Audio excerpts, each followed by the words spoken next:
Today, Gavel Suhani is doing a project from her Advanced Communication Manual, which is Effective Salesperson. So she will be demonstrating a sales conversation here. The objective of her speech is to learn the techniques to selling an inexpensive product in a retail store. So she has to recognize a buyer's thought process in making a purchase, elicit information from the buyer by asking questions, by probing questions, and you have to match a product which is as suitable to the customer. So I wish her all the very best, and I'm also joining for the conversation, for the sales conversation along with her. Let's welcome Gavel to the stage. Good morning, everyone. Today my speech revolves around a salesperson, the buyer, the thought process of the buyer, and how a salesperson persuades people or convinces them. We all know that a great sell requires a great salesperson. But what makes a great salesperson? There are a few important qualities that a great salesperson must have. These are: a great salesperson focuses on the buyer. For example, let's take a salesperson comes up to you and starts forcing the pitch, forcing you to buy their product and not even listening to what you actually need. You would not like buying from that salesperson, would you? Okay. In the other case, if a salesperson comes up to you, asks you what you actually need and gives you options or objects that actually adhere to your needs, you will like buying from that person. Hence, a good salesperson focuses on their buyer instead of their own needs. Then a good salesperson has good listening skills.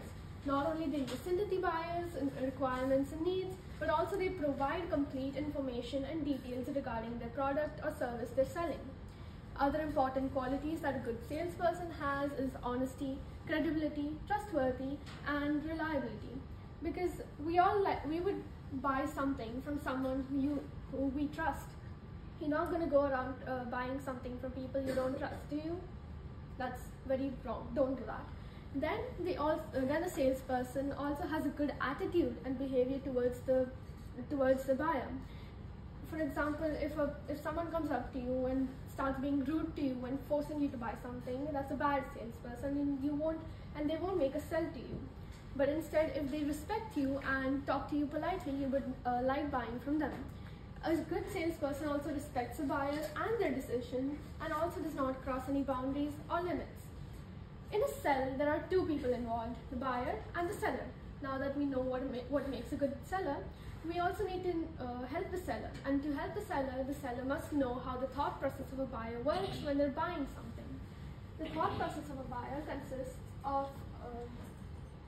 consists of 6 major steps. The thought process starts when the buyer identifies a need. For example, the buyer realizes that something is missing or something is broken, and they need to replace the broken object or fill the absence of the missing item. That is when the first step gets over. Next, the buyer recognizes the importance of that need. They recognize that the need is so important and they need to get that item. They take action towards it. Then they fulfill the need. They go around, for example, they go around to the nearby shops and check for the availability of the required item, or they may even check online to try to fulfill the absence of that object. Then comes the evaluation of the options. After the buyer has gone around and looked at all the options that are available, they may shortlist a few options and they'll get confused between these. Which one should I buy? All of them are great. And this is when a salesperson comes very handy. They help the buyer choose one option and clear the dilemma of the options. Then they have the decision making. Once all the options are evaluated, the buyer will make a decision and buy the object. This is when the buying process comes to an end. But the thought process, there's one more step: post-purchase evaluation. After you buy something, you check the item for any faults or any missing parts, or if the object is satisfactory. That is what happens here. After a purchase, the buyer checks the object he or she has bought for any faults, and to check that if he or she is satisfied with the object that they have bought. We can see this in daily life when, for example, people go back to the shops they had bought something from to return or make exchanges because they weren't satisfied with the object they bought, or there was a fault in it. This is when the thought process of buying comes to an end. I'm sure most of you relate to this because this is one of the most common thought processes of a common buyer. Now, to better understand this, I would like to invite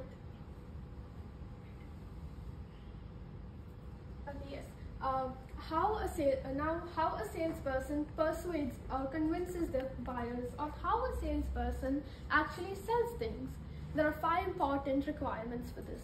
Engage the customer, ask them questions, because if you have a one-sided, then if you do not engage the buyer, you will have a one-sided conversation, which is not going to go anywhere. So a great salesperson makes a sell by engaging the buyer, asking them questions, asking them what they need, and fulfilling their needs. Then they also gain the trust of the buyer and build rapport. They may even establish an emotional relation or understanding with the buyer. Then they fulfill the needs of the buyer and respect them. The salient requirement over here is respecting the buyer. And the last requirement is solving the buyer's problem, because if you have 2 unrelated conversations, that's not going to match. So you need to, a good salesperson needs to solve the problem, the buyer's problem, and then only they will make a sale. To better understand this, we had like to invite TTM Toastmasters Riaz for a conversation. People.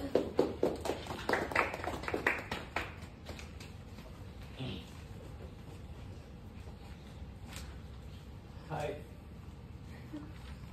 Actually, I'm looking for a toaster. Hey, you have some? Hello, sir.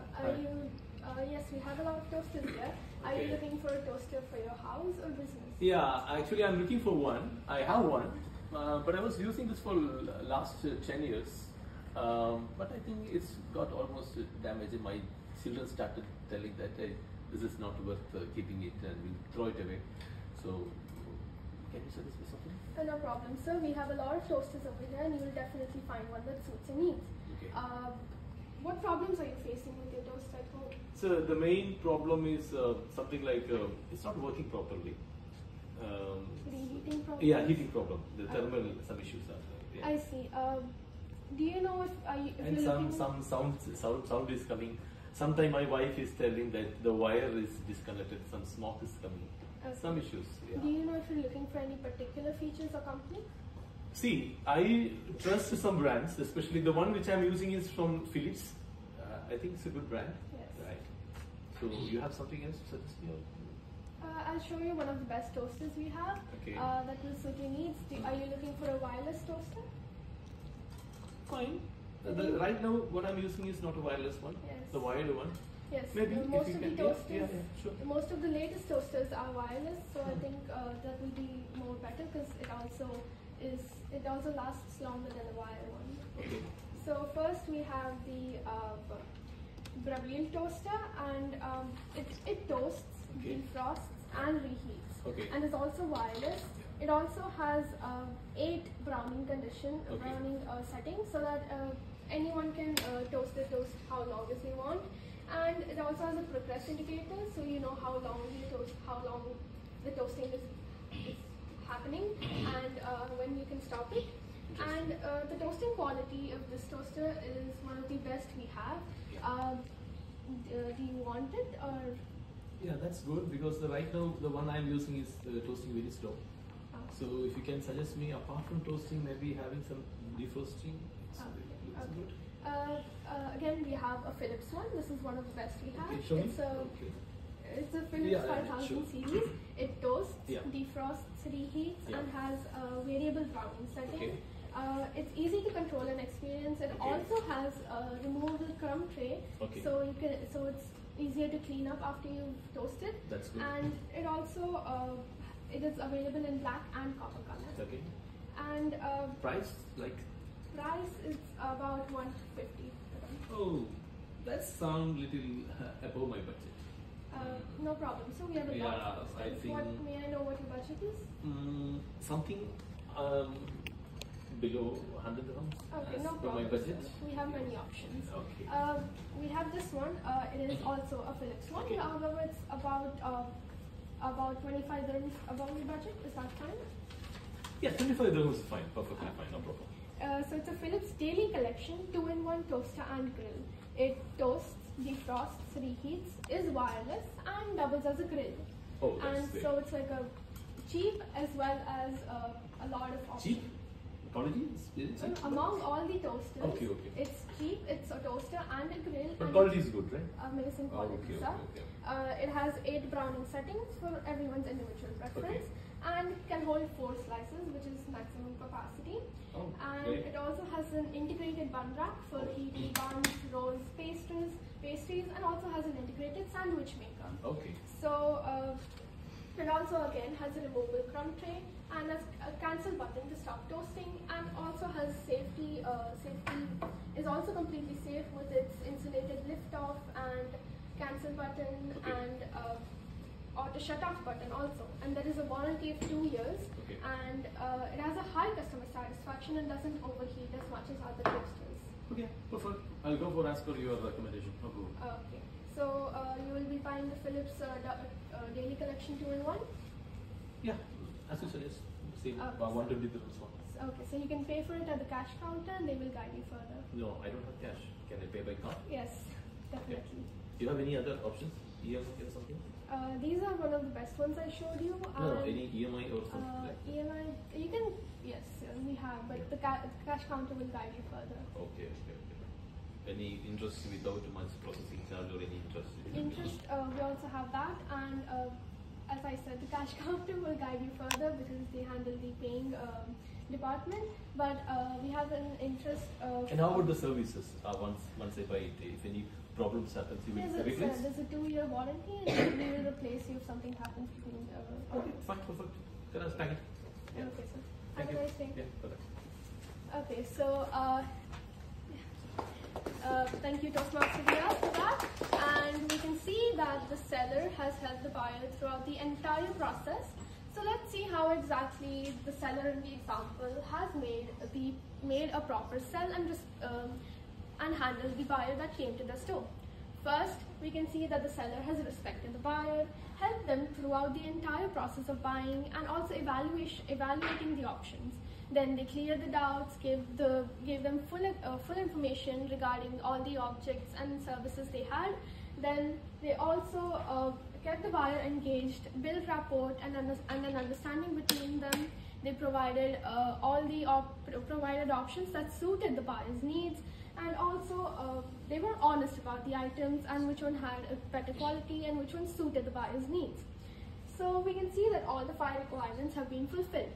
So next time you go to a store and someone tries to sell you something, notice the small requirements that they have fulfilled, and you will realize how skilled salespersons are in persuading people. Thank you and have a nice day. First of all, please give a big round of applause to our sales girl of the year, Gavel Suhani, please. Gavel Suhani, today you taught me a different lesson. If you want to sell something, don't sell anything. Instead, gain the awareness, respect, and trust of those who might buy from you. Please give her a big round of applause once more. I had some confusion that whether sales is an art or a science. But through her presentation, she told us that sales is really a science. And she gave a different steps for an effective salesperson and how to handle objections. If I go through the different steps, first you talked about the need, analyzing the need of a customer. That's very important, right? Unless and until we don't know something, what you need, you cannot sell something. And it's very, very difficult for us to understand what exactly the customer is. You brought with an amazing slides, and you talked us what is the benefits of, what are the features and benefits of your products through different slides. And one of the main important thing as salespersons should master is to ask the questions, the probing questions. So today she brought up different type of questions like open-ended questions to by asking open-ended questions will help our customers to open out what exactly he really wants. Most of the time, people straight away ask closed questions. If you ask closed questions, you get only yes or no kind of answer. But she asked me while the demonstration session, you asked me what kind of toaster you are looking for, right? So this really helped the customers to think and open what exactly. So this really helped me as a customer to open out to what is my needs. Then the third one was the fourth skills which I felt is what is very important is that listening skill is very important. So when a customer say, generally you must have seen any salesperson who will talk a lot without listening to what exactly the customer wants, right?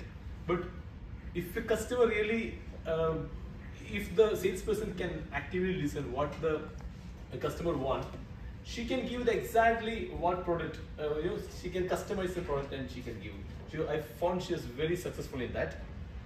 Then she used the visual aids with an amazing slides. You all know, if you're just talking how it will be, or if you are coming with a product and demonstration, you didn't brought your product or any this thing, but at least with your presentations, it was very helpful that we could know what is the importance of visual aids and third-party supports in a sales calls. Now, every project and every sales, every any workshop, we have something to add for you to make the next call very effective. Today, I wanted to add a few points.